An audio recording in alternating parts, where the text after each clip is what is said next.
CQ, Kilo 5, November, Oscar, November.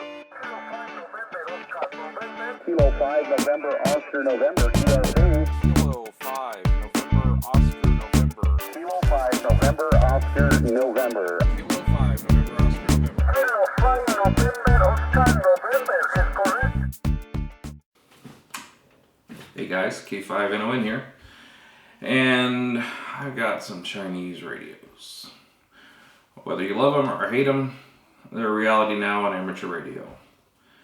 So we've got, minus the belt clip here, the ever trusty, ever reliable, really cheap UV5R. Standard battery, standard antenna. Amazon.com price, 28 bucks or so. I've got these for multiple uses. I got one running an Echolink node at my house right now. I've got one in my classroom. I'm a teacher that I use for student demonstrations and chat with people while I'm grading papers. Yeah, the only issue I've had is the pit switch has gone out on one of mine, and I ordered a replacement. When it comes in, we'll shoot a video and try to replace it, see what happens. 28 bucks, Amazon Prime. It's about the best price I've seen on that. So, what's this radio? Looks awful similar. Well, when I first got this, I got it at a raffle, door prize raffle at the Alamo Area Radio Organization Christmas party, which I'm a board member, and bought quite a big number of tickets. Every year we joke we have the winning table, so I bought 20 tickets at $1 a piece. And actually won both these radios, but I gave this one a UV5R. I didn't want to take both radios home, so let someone else take that one home. But I didn't know what this one was. They said that it was splash proof and it's a dual band radio, and I thought, oh, okay, something different. You know, it cost me $1 for the raffle ticket, the one that won it. This is not the one that won it, but typical ticket. So it's a 5-watt dual band FM transceiver. It is known as the TDX One, and upon looking at these two, I'm trying to put them off to the side here so you can see, you can tell that they look a lot alike.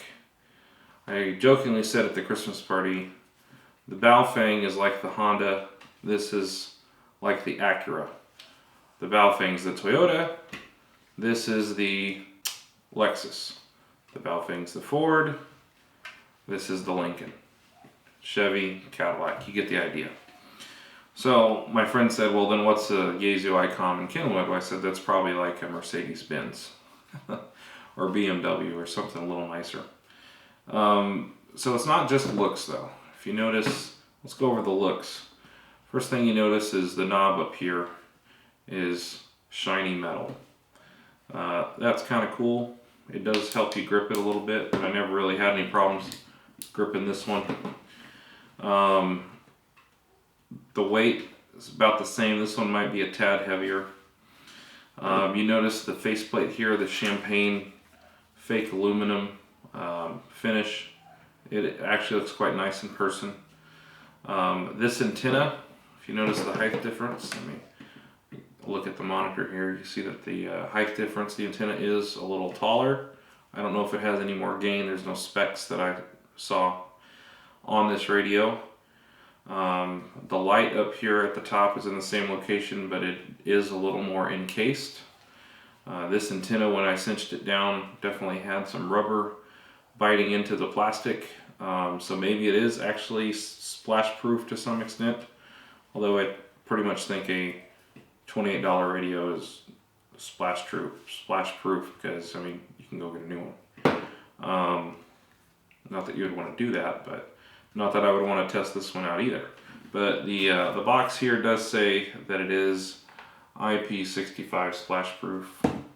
It is lacking the little loop on the side. I'll get close-ups of this that the Baofeng has the same Kenwood style headset.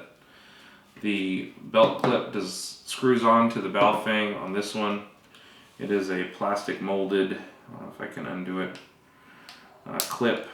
I can't really do it right now. That just comes undone. There we go. and it's molded into the battery. So to install it, you don't need to find a screwdriver. You just slide it in there, which is kind of tough to do. And you can see how I'm fighting with it. It's one of the things, but once it's on, it's on. And the quality looks a little better than the Baofeng clip. I will show some close-ups. The Baofeng clip, I've had the pin of the spring slip out on me. On this one, it's actually stamped, so it doesn't look like it could easily fall out. The battery lead contacts are different. I'll show you a close-up of that. But when you turn the radio on is when you notice the difference. So turn this one on. Channel mode. You've got the female voice. Channel mode. Startup tones. And the male voice. So Baofeng. Channel mode. 2 dots. Channel mode. Okay. And what I have noticed in going through the menus, first of all, this one you can set the alpha tags on your memories. On my Baofeng UV5R, it doesn't have that feature as far as I know. Never have done it. Haven't seen the menu for it. On this one, I hand programmed the front 2 repeaters in about 10 minutes, if even that. First time ever. What I did notice is with the Baofeng, when you are hand front programming it, you have to save the transmitting memory, the receiving memory separate, all for the same memory channel in order for your offset to work. So really you ignore the positive minus, you just do the math and you plug it in and it works. This one does the offset for you. So you make sure your offset's set correctly, your direction set correctly, your tone, you hit save, it saves the whole channel. Much simpler. You can go in and alpha tag it. Not quite as simple. It's a pain in the butt to alpha tag, but you can do it. The reason it's a pain in the butt is I cannot figure out how to go back. So if you mess up on a character and you scroll forward, you've got to go all the way through it again. So just be aware of that. But the alpha tagging is nice. I had this at work, walking through the building. I noticed that the meter actually was fluctuating depending on how deep I got into the building. So I think the meter is actually sensitive. I noticed that there's an asterisk for the VFO A and B. So when one of them is activated, you actually see a little asterisk come on the screen so you can know where you were at. It also has a menu that I haven't tried yet called DCS search and tone squelch search. So perhaps it will be like, you know, like the Yaesu FT60R, and you can figure out some of that type of stuff. I believe that radio does that. The higher end handhelds do that. So you don't have to go, what's the tone? It will figure it out. Pretty cool little feature if it's in this radio, especially since it's probably coming out of the same factory as these. I did look this up online. I think it's Universal Radio carries them for about 60 bucks. $28 on Amazon, 60 bucks. Honda, Acura, Toyota, Lexus, you get the idea. Do get a little more bells and whistles. It is nicer looking. You are missing the band button here, but you just program it in and it will switch between the bands if you're front panel typing it in. I've only had this radio since Wednesday. It's now Sunday night, so I haven't had too much time with work and everything to go through it. I did notice that if the channel's active, and I do have a video clip where my head was cut off, but we'll roll it, where the pit switch will actually beep at you when you're trying to have a conversation if you overkey while it's receiving. So it kind of gives you that warning to slow down, which is kind of nice in a radio, because a lot of times people step on each other and the radio might sense that it's receiving right before you hit it. So it's kind of a nice feature to know you're not doubling someone. There you go. I don't know if you could hear that, but that is the stepping on annoying tone, but it's kind of nice. Let me answer him back. K5 BFW, K5 NON. Just testing out this new handheld radio, shooting a YouTube video about it. So, how are you doing today, Bill?